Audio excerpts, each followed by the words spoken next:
श्री शिवाय नमः। हमारे यहाँ इसको शुक्ल एकादशी भी कहते हैं और कहते हैं ये सती माता ने यही एकादशी के दिन से जो व्रत साधना करना प्रारंभ करी थी वो सुख देने वाली थी। निवेदन है आपसे भी, कोई कार्य अटक रहा है, तकलीफ आ रही है, दुख है, लक्ष्मी नहीं आ रही, परेशान हो, 108 बेलपत्र की, जो बेलपत्र होते हैं उसकी, इसको छेद तो करते नहीं है सुई से, बेलपत्र की डंडी को बांधते जाओ 108 बेलपत्र की माला बना लो और माला बनाकर भगवान शंकर के गले में, शंकर के शिवलिंग को जो चढ़ा देता है उसकी मनोकामना भगवान शंकर पूरी कर देते हैं। अट्ठा एकादशी 108 बेलपत्र की माला बनाकर शंकर भगवान को समर्पित करी जाती है। माता लक्ष्मी ने भगवान विष्णु को पाने के लिए तुलसी की माला बनाकर समर्पित करी थी, जैसे सती ने शिव को पाने के लिए, कामना को पूर्ण करने के लिए। शास्त्र कहता है घर के बुजुर्गों को, घर के बड़ों को, जेठ जेठानी हो, सास ससुर हो, घर में जो तुम्हारी उम्र से बड़ा हो, उसको आज पीला फूल या पीली चने की दाल या पीला वस्त्र, कुछ भी पीली सामग्री आज घर के बड़ों को देना चाहिए। क्यों देना चाहिए? तो शिव महापुराण की कथा कहती है कि जो शुक्ल पक्षी की एकादशी के दिन पीली वस्तु का दान दे देता है, घर के किसी ब्राह्मण को देने नहीं जाना, किसी मंदिर में देने नहीं जाना, आपके ही घर में, आपके ही घर के बड़ों को कोई भी पीली चीज का दान कर सकते। फूल हो, मिठाई हो, कोई अनाज हो, कोई वस्त्र हो, पीली वस्तु का दान दे दे। क्यों होगा? क्या होगा उससे? शिव महापुराण की कथा कहती है उससे जिंदगी में कभी बड़ी बीमारी प्रवेश नहीं करती। सनातन धर्म कहता है बट वृक्ष की पूजन करने वाला, बट वृक्ष के नीचे शिव की आराधना करने वाला, लोम समर्पित कर जल चढ़ाने वाले का जैसे कर्ज मुक्ति होती है, उसी तरह आंवले के वृक्ष के नीचे मात्र ताजा मिष्ठान दूध का बनाकर उस सामग्री को भगवान आंवले के वृक्ष के नीचे पूजन करने से लक्ष्मी और संपदा की वृद्धि होती है। जैसे शमी का पौधा, शमी का वृक्ष, शमी के वृक्ष के नीचे मात्र दूध और जल मिला हुआ जल, शमी के वृक्ष के नीचे मात्र ओघड़दानी अवधूतेश्वर महादेव के नाम से केवल हफ्ते में एक बार भी अगर दूध और जल का मिश्रण शमी के पौधे के नीचे कर दिया जाता है तो कहते हैं शरीर में बड़ी से बड़ी अगर बीमारी है, कहीं कैंसर जैसा रोग है या किडनी लीवर जैसा रोग है, कोई भी तकलीफ, कोई गांठ अगर शरीर में हो गई है, तो शमी के वृक्ष के नीचे दूध का जल थोड़ा सा हफ्ते में एक बार अवधूतेश्वर महादेव के नाम से समर्पित कर देने से रोग का निवारण होने लगता है, रोग थम जाता है और आगे नहीं बढ़ पाता और उसका इलाज चालू हो जाता है, सुख का अनुभव।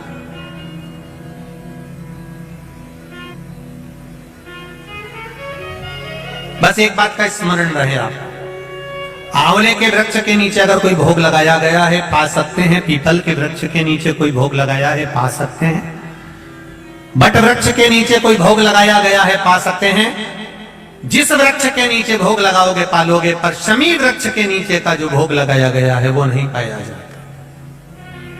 शमी वृक्ष का जो प्रसाद है वो आपको वहीं छोड़ना पड़ता है। शमी वृक्ष का प्रसाद वहीं छोड़। साथ की शिवरात्रि आ रही है, छोड़ना मती। बेलपत्री का पत्ता जल में डालकर भले पत्ते को निकाल देना और वो जल, जो रोग है, जो बीमारी है, संपदा नहीं आ रही हो, दुकान नहीं चल रही हो, व्यापार नहीं चल रहा हो, बच्चे चिड़चिड़े हो गए हो, क्रोध पड़ रहा हो, तो भी बाबा पर घर के प्रत्येक व्यक्ति एक लोटा जल जरूर चढ़ा के आना, शिव को नमन कर कर आना। ये मौका नहीं मिलता, चढ़ाओ।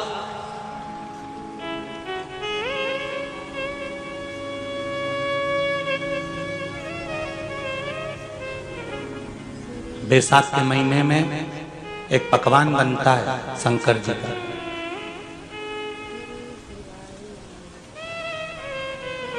शिव जी के हाथ में त्रिशूल है, शिव जी के 3 नेत्र हैं, बेलपत्री में भी 3, बोलते जाओ, पत्ती है।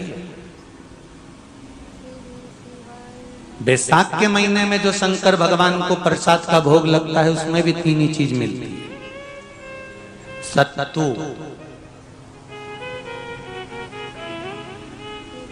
कोई दूसरे महीने में बनता है?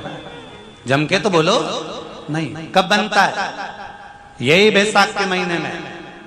चने की दाल, गेहूं और जौ, इन तीनों को गलाकर सेक कर जो सत्तू तैयार होता है, इसी बैसाख के महीने में परशुराम जयंती के दिन या अमावस्या के दिन या पूर्णिमा के दिन शंकर भगवान को समर्पित होता है और भगवान विष्णु को समर्पित होता है। दुनिया के लोग कहते क्या होता है सत्तू से? सास अपनी बहू से कहती है बेटा सत्तू बना ले, थोड़ा सा सत्तू बाजार से ले आना, 10 रुपए का खरीद कर ले आना। आज सत्तू, आज अपन पूजन करेंगे सत्तू की, अक्षय तृतीया है, थोड़ा सा पूज देंगे, थोड़ा सा भगवान को भोग लगा देंगे, सत्तू का लड्डू बना लेंगे। बोलो री जी, सही है कि गलत है? बाजार में भी सत्तू मिलता है तो बच्चे कहते हैं, बहुएं कहती हैं कौन खाएगा, काय को ला रहे हो, सत्तू का क्या काम है? पर शिव महापुराण की कथा कहती है, स्कंद पुराण की कथा कहती है, जिस समय पर बैसाख के महीने की सुंदर अमावस्या का दिन था, उस दिन माता पार्वती शंकर भगवान के लिए जब पकवान बनाने के लिए बैठी, कुछ नहीं मिला, तब माता पार्वती ने 3 अनाज को लिया, एक चना, दूसरा गेहूं और तीसरा जो इन तीनों को भींग रहे थे उसको लेकर आए गंगा जी में से, उसको सेक कर माता ने अंगीठी पर और उसका जो सत्तू बनाकर शिव को दिया। शंकर भगवान ने कह दिया, सुन पार्वती, ये सत्तू नहीं, ये मेरी औषधि है। बैसाख के महीने में जो खाएगा वो जिंदगी भर रोएगा नहीं, शरीर से स्वस्थ हो। अब उसको बैसाख के महीने में पियो बेल। बेल मतलब समझ गए? बेल का रस। बैसाख के महीने में पियो बेल और शरीर को रखो ऑलिव बेल। पियो।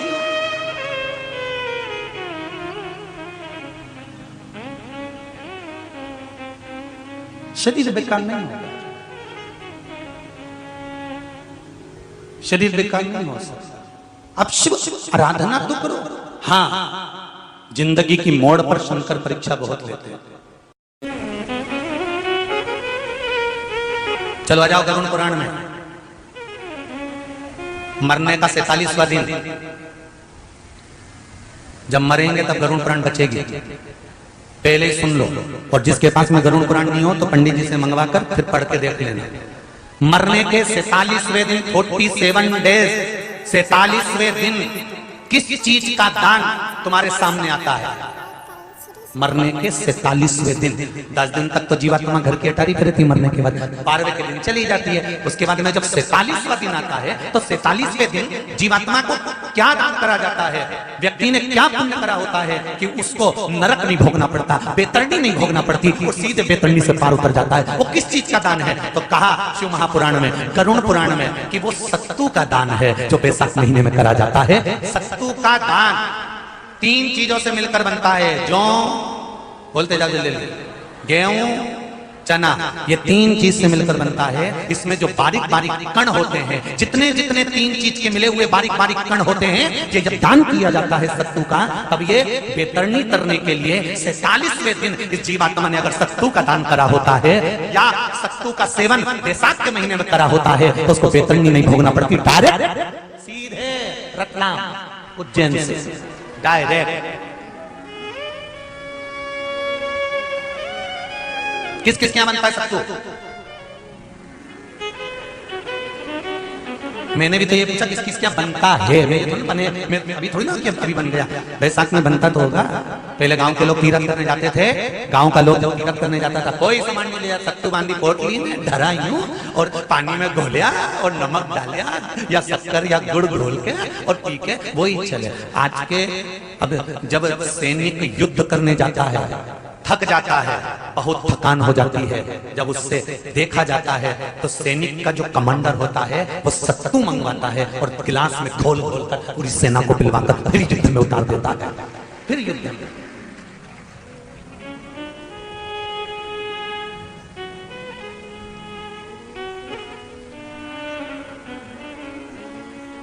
साधारण नहीं है महाराज। सत्तू में जितने बारीक बारीक कण होते हैं, जितने बारीक बारीक कण, अब तुम्हें काम करना, अभी जब फ्री रहो तो कागज पे रख के सत्तू का एक कण गिनना है, 1 2 3 बारीक बारीक गिनते रहना जरा। तो तुम्हारा क्या जाए गिनने में? भगवान कृष्ण के हाथ में पट्टी बंधी थी तो उनने भी तो रुक्मणी को गिनने को दिया था, जरा गिन तो जरा इसमें कितने धागे। रुक्मणी जी ने कहा इसमें 9,999 धागे हैं। भगवान ने कहा बस यही 9,999 मुझे द्रौपदी को वापस लौटाना है। गिन के लगा लो, अभी लगा लो। ऊपर तो भगवान गिन के बता ही देगा कि तुमने जो सत्तू दान करा था, तुमने जो सत्तू खाया था, तुमने जो सत्तू भगवान को दिया था, सत्तू का लड्डू बनाकर तुमने बैसाख महीने में भगवान की जो पूजन करी थी, तो अमावस्या के दिन, पूर्णिमा के दिन या अक्षय तृतीया के दिन तुमने जो सत्तू दिया था, भगवान तो गिनती बता देगा कि सत्तू में कितना कण था।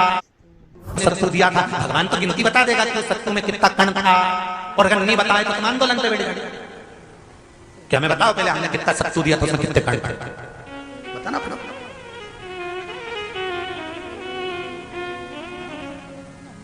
एक शिव की आराधना में चांगुना ने 1 लोटा जल भरा, उसमें थोड़ा सा चंदन डालकर बेलपत्री के वृक्ष के नीचे ले जाकर डाल देती, थोड़ा सा जल बचाकर शिव जी को डाल देती। शंकर भगवान ने एक दिन चांगुना के सामने मन में विचार प्रकट करा और पार्वती जी से कहा, पार्वती एक बात समझ में नहीं आती, आधा जल ये बेलपत्री को देती है, आधा जल मुझे देती है। जब आधा जल मुझे देती है तो मुझे बड़ा गुस्सा आता है, क्योंकि बद्धा जल कहां डोल के आती है। पार्वती जी ने कहा उसके संतान नहीं है, इसलिए वो बेलपत्री की भी आराधना करती है और आपकी भी आराधना करती है। ठीक है, भगवान देवादिदेव महादेव ने देखा चांगुना ने बहुत सेवा कर ली। आज भगवान सुंदर एक संत का रूप धरकर चांगुना के दरवाजे पर पहुंच गए, अलग जगह। चांगुना दौड़ कर आई, बाबा जी आइए, क्या लाऊं मैं आपके लिए? भिक्षाम देहि, भिक्षाम देहि। बाबा ने सब दूर से भिक्षा ली और चांगुना जैसी परात भरकर रानी चांगुना देवी जज खूब सारा सामान लेकर आई तो बाबा ने मना कर दिया, मैं आपके हाथ की भिक्षा नहीं ले सकता, मुझे नहीं लेना। क्यों? कहा आपकी संतान नहीं है, आपकी औलाद नहीं है, संतान नहीं है। और अगर आपकी संतान नहीं है तो आपके हाथ की भिक्षा लूंगा तो मैं भिक्षा लेकर जाऊंगा कहां? मुझे आपके हाथ की भिक्षा नहीं चाहिए। इतने में चांगुना ने उस संत के चरण पकड़े और संत के चरण पकड़कर चांगुना कहने लगी, देखिए बाबा जी, जन्म, मरण और परण ये तो 3 देवादिदेव महादेव के हाथ में है। संतान देना और ना देना ये शिव जी के हाथ में है, शंकर के।